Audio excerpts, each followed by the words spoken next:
and San Miguel can hardly miss here. 2 3-point baskets to start out the quarter for the Beermen. And once again, the lead continues to balloon here for San Miguel, up by 14. Miller tries that shot of his.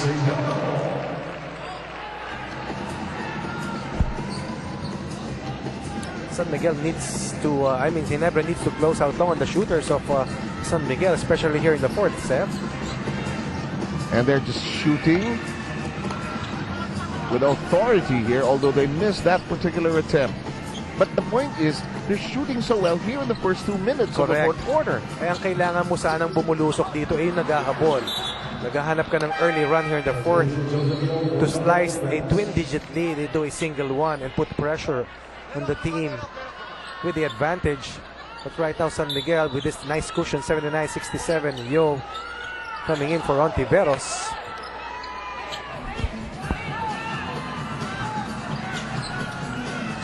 Salvacion trying to stay close to Miller. De Ocampo wiggles open, just an inch short. Rebound blocked by Cortez.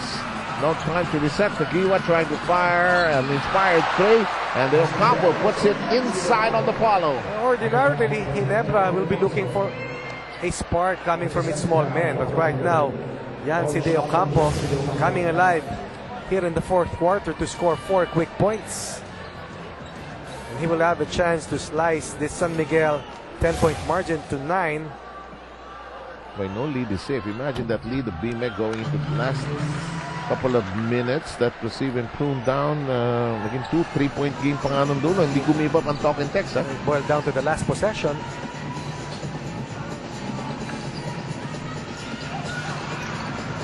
$15-footer. A brick. Here's Miller, crossover. Shoots against the glass. And now Ginebra generating momentum.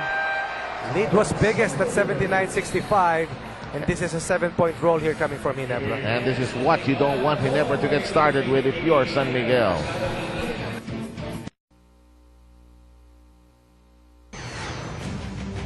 San Miguel has the size and athleticism. That's why San Miguel is where they are right now. Parang yung speed namin is offsetted by their athleticism. Parang nawawash lang yan. So now, who is at advantage? San Miguel. Because of size now.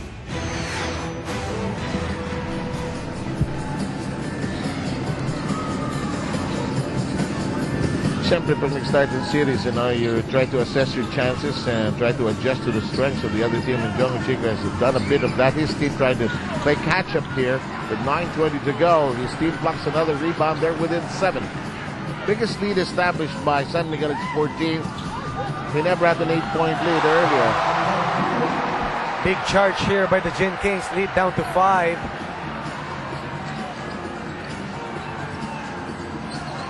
Yo. 9-0 run na to, sir. Yes. Buti lang, magaling ka sa math.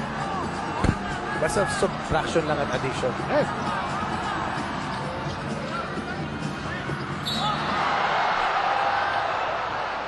Just a veteran move coming from Daniel Defonso. Alam mo, sabi ni John yung Jacob, gusto niya sana umaral pero wala siyang magawa. Talagang naisahan sila doon sa play na yun. Coach Veteran, ikaw mabait ka lang talaga eh. Nagulangan sila. Yun. Pero alam mo, Coach Agustin, pinapakita na naman yung kanyang pasensya rito. Lennox Miranda, quarterback here for San Miguel in the fourth. Ginebra making a run, lead down to 5. Sige, anong lagay ng racket, Magu?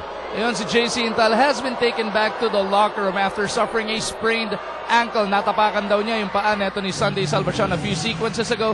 Binalik muna siya sa locker room. They're gonna ice it down, try and retape it. Pero it is doubtful whether he gets to come back to this game. Thanks a lot, Magu. And si JC, when he gets an injury, medyo iniinda niya talaga eh, no? He's really thin and hindi siya brittle, kundi thin lang talaga eh, no? Sayang, he's played well here for Ginebra, scoring 10 points. As De Ocampo made his move towards the box, there was a foul. And Ginebra's used its bench power to mount a comeback here after an early charge by San Miguel with back-to-back 3-pointers to start out the fourth. 39 bench points for Ginebra, 23 for San Miguel. Well, Defonso with his third personal foul, coming down now to 8 and 25. Yancy. You know, I'm going to use a bit of a dance term here. It was a bit of a slow drag. Yancy was pinapatay niya yung tempo ng hip-hop eh. Slow drag niya ng Cortez, sumabay yung bantay, foul. Single coverage lamang ang ibinato ng San Miguel doon. Ildefonso, about 4 inches smaller, shorter than Yancy De Ocampo, who used his entire 6'9" length. So Henry Coanco watching, and John Chico, moment to fix his hair.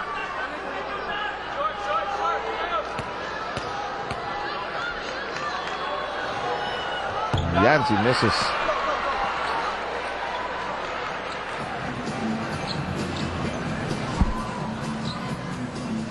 Denok Mirada tries to signal the play. Looking inside, nowhere to go. San Miguel with a 6-point lead. Oh! Misread. Somebody was not there, Ronnie. Yep. Miscommunication between Washington and Dorian Peña. Miller. Yes! Miller has turned the fourth into Miller time. William Miller, 14 points, 4 of them in the fourth. Ginebra is on the hunt once again. Yo, hammered on the way to the basket. San Miguel hoping that there will be 2 free throws. I doubt it. Cortez with a foul. 5th on Cortez. Watch this. And this is what a turnover can do to your team. And suddenly, that lead has been sliced to only 4. That won't work. Saan dinaan? Sa eskinita. Peña drops to the deck on a bit of a takedown. There's Cortez. Miller says, I got it. Downstairs he goes. Oh, yes, we're going somewhere here. And this crowd beginning to roar. And the crowd just adoring the Thriller to Spark connection. Only a 2-point deficit now staring at the Gin Kings.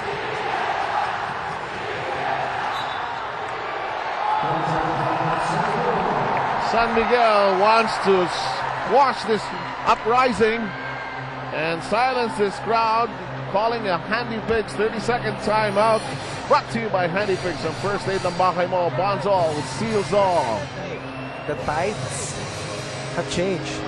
Suddenly, a while ago it was a big 14-point bubble for San Miguel, but William Miller has pounced on every opportunity handed to them by San Miguel. At sabi nga natin, yung starting unit dito ng San Miguel, hindi nakapag-produce, hindi na-sustain yung kanilang kalamangan. 13-1 run by Ginebra, anchored on the Thriller Miller. The last basket made by William Miller on the second occasion of the fourth quarter is now considered a 3-point basket. Boy, that changes. An announcement was just made that Miller's shot, based on the review of the video, is actually a 3-pointer. So now it's just a 1-point game, Ronnie.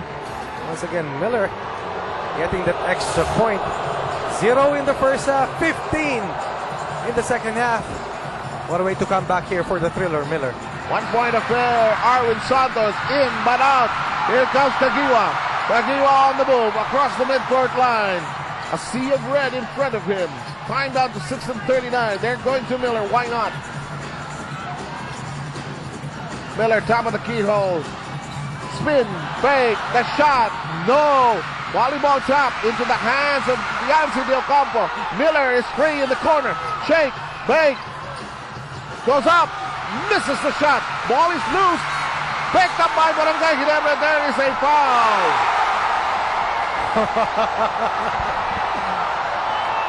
That's not going to go. This is only the first play date of the new year. We had a dogfight in the first game between the Derbys Llamados and the Talking Text Wapang Texters. But what do you say about this classic matchup between San Miguel and Ginebra? He'll go the other way. Kagiwa lost the handle. Good entry here coming from... Good entry by Don Ontiveros once again in the game. You need your defensive stoppers to close out the game for you. You know, he hasn't been given all that much credit for his defense. Galing dumipensa yan. Masipag kasi, saka willing masaktan. At saka yung timing niya. Saka inaaral niya yung mga matchups niya. San Miguel now can't hit anything. The lead pass, Cortez for the lead! Yes! 15-1 run by Ginebra. 7 points for Mike Cortez. Willie Miller taking control of this game. Now San Miguel must regroup. They got to reorganize here. Call a play. I most likely think they should. Here's a quick release. J-Watch silences them for a moment. He's played exceptional basketball all throughout this game. Solid on offense. Likewise on defense. 19 points in the game. Lead swinging back to San Miguel. Wilson momentarily open. Doesn't fire from there. Drops to the deck. Kagiwa has it. Open shot. Yancey can't drill it in. Ball is loose. 5 minutes to go.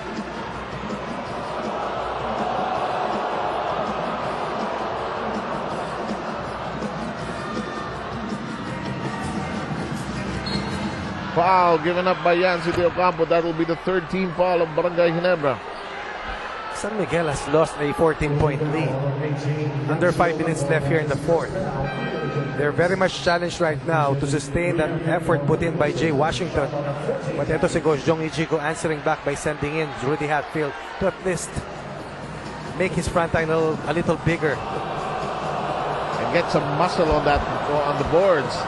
Cabagnot zips it over to Arwick on its way. No. Here comes Miller. Miller waiting for the rest of the gang. Miller slows down, changes direction, shakes, begs. Crowded, and Cortez says, let's not force the issue. Miller has it anew. Miller shoots quickly. No. Once again, good defense by Don Tiveros. This is a different He had a matchup hand right on now. it. Yes. That's a difficult shot for Willie Miller. Ang problema kanina, na-shoot ni Miller yun no? Yung almost the same shot Kaya nga nilagyan ng kamay ni Tiveros Ito, step back na to Mas mahirap. Jay Wash, turn around, short. Hatfield, over now to Cortez. 1 point lead by San Miguel with 3:46 to go. Timeout requested. 30 seconds timeout. It's a 30-second version. Of course, presented to you by Handy Fix. Ang first lead ng bahay mo, Monzol seals all. Ginebra's defense here in the fourth has been definitely exemplary, limiting the Beermen to only 8 points. 9 points here in the final quarter, while accounting for 18 big points to turn this game around.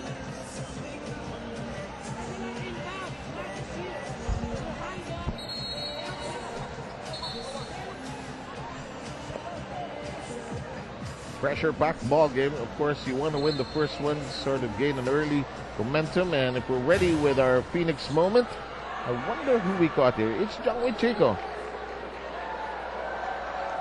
Is he cheering DLSU or Ginebra San Miguel? G. G. Yes, mahirap spell, mahaba. G. Of course, he was a player in Costa Rica. Will that go? No! No, it won't! The fickle ball decided to pop out at the last moment. Everything but the basket. How critical will that be? We'll see in a while. Ginebra faithful dying with that miss. Washington can't move out of Villanueva's defense, and Ginebra has been able to limit San Miguel to just one shot per journey. That will not work in the hands now of Kagiwa. Tama yung sinabi mo, Sir. Ginebra is making the necessary defensive stops, but they're trying to go for that go-ahead basket. Oh! Ayaw Hatfield. No, Hatfield regains it. Ginebra fighting for every rebound inside. Akala mo sila ang lamang, ano? Ang daming kakampi. Miller says, ganito yan. Hatfield cutting. 4 on the shot clock. Cortez launches. Ayaw. It doesn't want to go in. Villanueva regains it. San Miguel cannot get a rebound. Kagiwa. Yes! talk about offensive rebounding and multi